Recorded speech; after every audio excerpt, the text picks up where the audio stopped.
আমি এখন দাঁড়িয়ে আছি ঢাকার অন্যতম প্রত্নতাত্ত্বিক নিদর্শন জাতীয় তিন নেতার মাজারের সামনে। ঢাকার প্রাণকেন্দ্র ঢাকা বিশ্ববিদ্যালয়ের দোয়েল চত্বরের পাশেই রয়েছে ঐতিহাসিক এই স্থাপনাটি।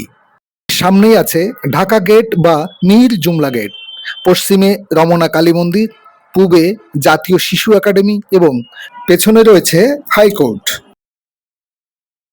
ঢাকার জিপিওর সামনে জিরো পয়েন্ট থেকে সচিবালয়ের সামনে দিয়ে দোয়েল চত্বরের দিকে যেতেই আপনার চোখে পড়বে তৈজসপত্রের দোকান।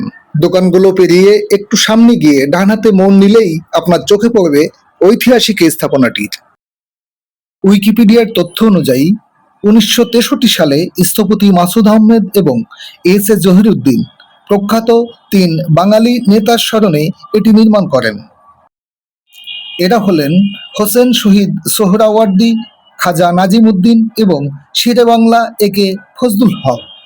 স্বাধীনতার পূর্ব সময়ে এই তিন নেতাই তৎকালীন অবিভক্ত বাংলার প্রধানমন্ত্রী হিসেবে নিযুক্ত ছিলেন।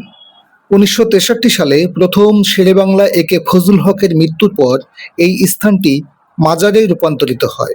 পরে সোহরাওয়ার্দী ও খাজা নাজিমুদ্দিনকেও এখানে সমাহিত করা হয়।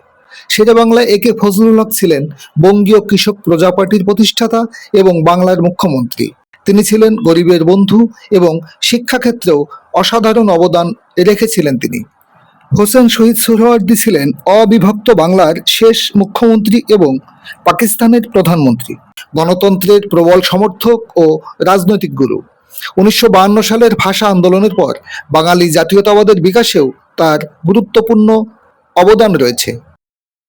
খাজা নাজিমুদ্দিন ছিলেন পাকিস্তানের দ্বিতীয় গভর্নর জেনারেল এবং পরবর্তীতে প্রধানমন্ত্রী। ব্রিটিশ আমলে ঢাকা বিশ্ববিদ্যালয়ের উপাচার্য হিসেবেও দায়িত্ব পালন করেন তিনি। তিনি ছিলেন রক্ষণশীল রাজনীতির প্রতিনিধি। এই স্থানটি আমাদের মনে করিয়ে দেয় কিভাবে নেতৃত্ব দিয়ে মানুষের পাশে আদর্শ নিয়ে দাঁড়ানো সম্ভব।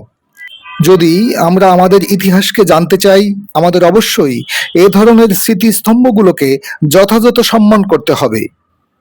তাই জাতীয় তিন নেতার মাজার বা স্মৃতিসৌধ শুধু একটি প্রতীক নয়, এটি আমাদের অতীত, বর্তমান ও ভবিষ্যতের সংযোগসূত্র।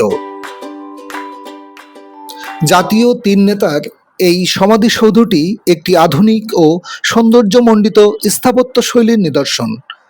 এখানে শায়িত তিনটি কবর পাশাপাশি অবস্থিত এবং একটি বড় আকারের সাদা মার্বেল প্ল্যাটফর্মে। উপরে রয়েছে একটি গম্বুজাকৃতির ছাদ যা ঘিরে রেখেছে সমস্ত কমপ্লেক্স। চারপাশে রয়েছে সবুজ গাছ, ছায়াঘেরা বসার স্থান এবং স্মৃতিসৌধের ভেতরে প্রবেশ করলে একটি অদ্ভুত শান্তি অনুভব করা যায়। ঢাকা বিশ্ববিদ্যালয় এলাকায় অবস্থিত ইতিহাসের নীরব সাক্ষী জাতীয় তিন নেতার মাজার দেখতে আপনিও আসতে পারেন। মেট্রো রেল চালু হওয়ার পরে সবুজ দেখতে দেখতে ঢাকা বিশ্ববিদ্যালয় স্টেশনে নেমে আপনি চলে আসতে পারেন তিন নেতার মাজার দেখতে। ইতিহাসের পাঠ দিতে সঙ্গে আনতে পারেন আপনার শিশু সন্তানটিকেও।